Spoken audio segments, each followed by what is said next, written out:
The official release of Wuthering Waves is just a few days away now, on May 22nd. And I wanted to talk about why I am really excited for this game, and you should be too. This video is divided into segments to make it easier to watch. So let's jump into it. Combat. The basic combat is the same as how you would expect other RPG gacha games like Genshin Impact have, with an extra layer on top in the form of dodging and parrying. Just with these two additions, the combat becomes much more engaging and acts as a breath of fresh air for the game. Echoes. I just wanted to touch on this as a part of combat, but this aspect of fighting enemies and then being able to use them afterwards in future battles is very exciting, especially after they improved it to be an easy-to-grind mode. Traversal. Have you ever gotten on a ledge in Genshin and questioned all your life decisions? Yeah, that does not happen here. You can jump right over ledges. This is just one example to demonstrate how much more fluid and smooth exploring feels in this game. As has been confirmed by the developers already, Wuthering Waves will provide a way for players to test their built characters and skill against enemies at a difficulty I would like to call challenging. And it actually makes you want to progress in the game so that you can potentially beat the endgame. Audience. Yes. The majority of people who play this game at first will be players who have played other RPGs or gachas like Genshin Impact, but were severely disappointed with the lack of challenging endgame and having content which is somewhat not repetitive. Aesthetic.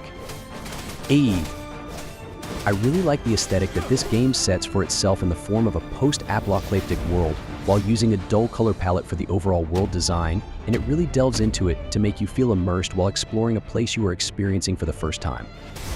Importance of skill and about casuals. It seems that in this game, your skill and ability to actually master the combat system will determine whether you are able to clear content in this game, and not only how well invested your characters are.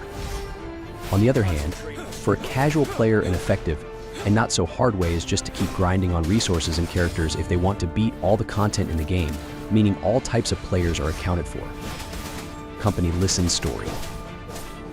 Now, this game being a gacha, I don't expect masterpiece writing for the story, but I do have some expectations as high as Honkai Star Rail's story, which is one of the best in the gacha space.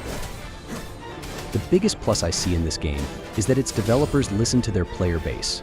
In fact, the story was changed by about 90% in between the first closed beta test and the second after they heard what testers thought of the story. Success. The game's success is really not that as far-fetched as we think, as the company does not need to replicate the success of other gachas to the same scale. If it can make about 1/10 of Genshin Impact's original success, it can be considered a success. Comparison to Genshin.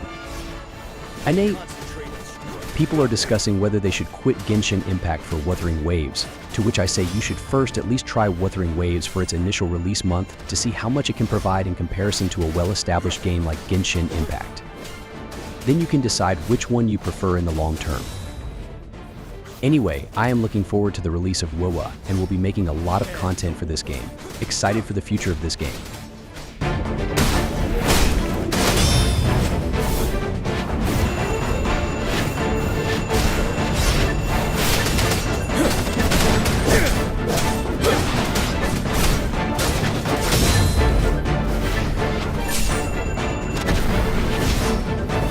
Exhausted.